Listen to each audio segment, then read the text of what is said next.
നമസ്കാരം. റാഫ്റ്റോക്ക് ഫുട്ബോളിലേക്ക് അവർക്കും സ്വന്തം. കോൺമബോളിൻ്റെ വേൾഡ് കപ്പ് ക്വാളിഫയറിൽ ബ്രസീൽ ഇന്ന് കൊളംബിയക്കെതിരെ കളിക്കുകയാണ്.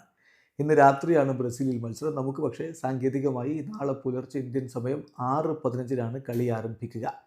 ഈ മത്സരത്തിലുള്ള ബ്രസീലിൻ്റെ പ്ലേയിങ് 11 എങ്ങനെയായിരിക്കും? ആരാധകർ ആകാംക്ഷയോടുകൂടി കാത്തിരിക്കുകയാണ്. ഇപ്പോൾ ഡൊറിവാൾ ജൂനിയർ സർപ്രൈസിംഗ് ആയിട്ടുള്ള ചില നീക്കങ്ങൾ നടത്തുന്നു എന്നാണ് ബ്രസീലിയൻ മാധ്യമം ഗ്ലോബോ റിപ്പോർട്ട് ചെയ്യുന്നത്.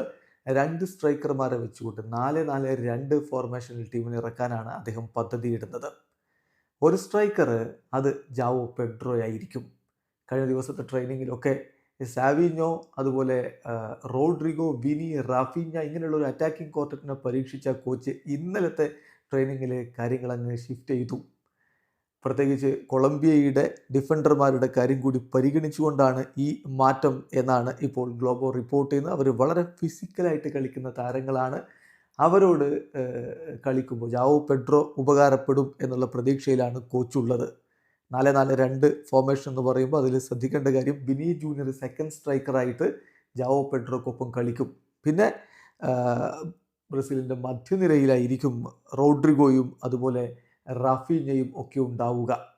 അപ്പോൾ അങ്ങനെ വരുമ്പോൾ റോഡ്രിഗോക്കും വിനി ജൂനിയർക്കും കുറച്ചുകൂടി അകത്തേക്ക് കയറി കളിക്കാനുള്ള ഒരു സ്ഥിതിവിശേഷം ഉണ്ടാക്കുക. ഇരു പാർശ്വങ്ങളിലായിട്ട് വിങ് ബാക്കുമാർക്ക് ഫ്രീ ആയിട്ട് മൂവ് ചെയ്യാനുള്ള ഒരു അവസരം ഉണ്ടാക്കുക. ഇതാണ് കോച്ച് ഈ ഒരു ടാക്ടിക്കൽ ചേഞ്ചിലൂടെ ഉദ്ദേശിക്കുന്നത് എന്നുകൂടി ഇപ്പോൾ ഗ്ലോബോ റിപ്പോർട്ട് ചെയ്യുന്നു.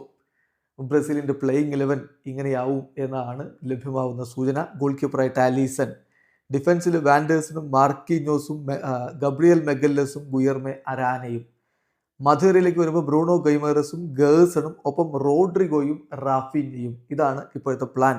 മുന്നേറ്റങ്ങൾ നയിക്കാൻ വിനി ജൂനിയറും ജാവോ പെഡ്രോയും. ഇത് എത്രത്തോളം ഫലം കാണും എന്ന് കണ്ടറിയണം. എന്തായാലും എതിരാളികളെ മനസ്സിലാക്കിക്കൊണ്ട് അതിനനുസരിച്ചിട്ടുള്ള ഒരു ടാക്ടിക്സും അതുപോലെ ലൈനപ്പും ഒക്കെ കൊണ്ടാണ് ബ്രസീൽ ഇറങ്ങുന്നത്. വിജയം അനിവാര്യമാണ്.